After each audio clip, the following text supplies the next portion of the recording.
Salut les francophones, c'est Barthélemy, la plus grande bouche du net. Je voulais tout d'abord présenter mes excuses auprès de certains croyants, en l'occurrence des musulmans, qui semblent avoir été choqués par ma vidéo intitulée Joyeux Ramadan à tous, et dans laquelle, il est vrai, je crache clairement sur les piliers de l'islam. Je tenais à préciser que la provocation n'est pour moi qu'un outil, et non une fin en soi. Je tenais également à être sûr que vous compreniez que je m'en contre-tape les couilles que ça vous choque. C'est même pas cher payé par rapport à toute la merde que vous répandez sur ma planète depuis quelques siècles. Et ce n'est rien comparé à toute la honte que vous ressentirez lorsque vous vous rendrez compte de l'incohérence de vos certitudes. Non, évidemment, je plaisante. Parce que si je devais vraiment m'excuser, ce serait auprès d'Allah lui-même. Et qui sait, c'est peut-être ce que je ferai quand je le verrai. En attendant, et si votre religion vous le permet, je vous invite cordialement à aller vous faire foutre. Donc voilà, ça, c'est fait. Maintenant, en étudiant vos réactions, je me suis rendu compte que non seulement les croyants ne comprennent pas le mot athéisme, mais qu'ils refusent de le reconnaître. Et c'est pourquoi je tenais à leur rendre un petit service. À vous, superstitieux, qui refusez de lever le voile sur cette ignorance et de voir la réalité en face, de peur de la préférer aux croyances de vos parents, j'ai décidé de repréciser le concept d'athéisme et néo-athéisme.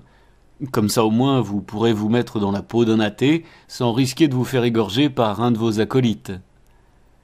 Alors pour les cons et les mal comprenants, je dirais que l'athéisme s'apparente à une éternité de souffrance et de torture, ce que vous appelez communément les limbes ou l'enfer. Car être athée, c'est être confronté régulièrement à des personnes riches et non imposables, avec du pouvoir et une réelle volonté de nuire.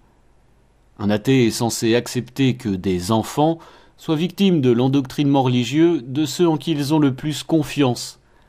Des enfants qui ne peuvent avoir les arguments pour se défendre, justement parce que ce sont des enfants. Des enfants qui, en revanche, et comme par hasard, ne manquent jamais d'arguments pour défendre celui qu'ils considèrent désormais comme leur Dieu. Des enfants qui, dans toute leur innocence, me posent souvent cette question, qui sonne en fait comme une affirmation. Mais si tu ne crois pas en Dieu, alors tu ne crois en rien? Enfin, je suis croyant. Je crois que Dieu n'a jamais existé, ou plutôt qu'il est une invention humaine. Et en général, un athée a tendance à se méfier des hypothèses nécessitant l'intervention d'un être surnaturel, vivant dans l'au-delà, et qui est à la fois la cause et la conséquence du pourquoi du comment, mais aussi son contraire. En effet, un athée préférera toujours des théories vérifiables aux théories religieuses. Et un athée croit qu'une entité ayant imaginé un endroit plein de flammes, de souffrance et de désespoir pour vous y torturer une éternité, ne vous veut pas du bien. À côté, Dark Vador manquerait même un peu d'audace. Les athées, s'ils devaient avoir un prophète, se prosterneraient devant Rocco Siffredi ou Katsumi.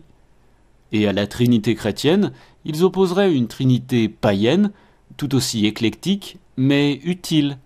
Le vrai, le juste et le beau. Car les athées ont la science, qui cherche à démontrer plus qu'à convaincre. C'est la science qui, par sa méthode, est la seule capable d'expliquer de manière rationnelle et d'établir des vérités scientifiques. Les athées ont aussi la philosophie. C'est de cette masturbation intellectuelle qu'ils tirent leur éthique.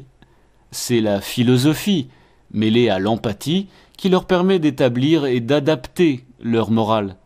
C'est de cette réflexion qu'ils tirent leur justice.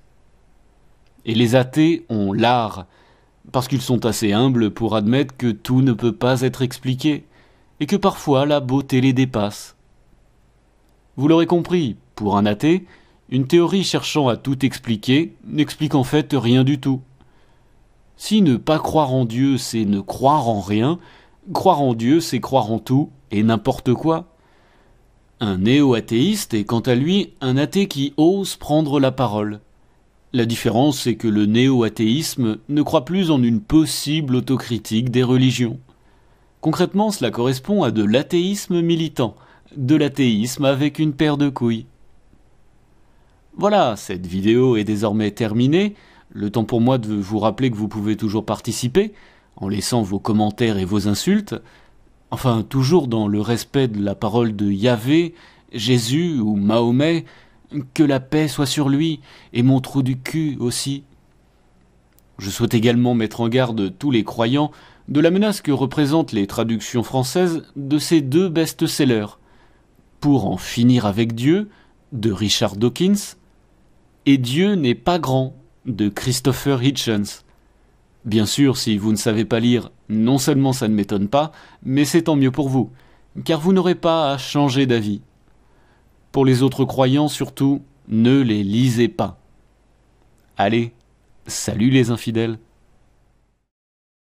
La foi en Dieu a considérablement diminué. Par contre, les croyances aux groupes bidons et aux sectes érotico-initiatiques ont augmenté.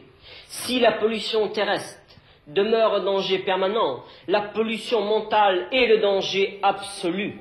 Elle se manifeste par l'athéisme galopant, la désacralisation de la planète, par l'étatisation du matérialisme athée.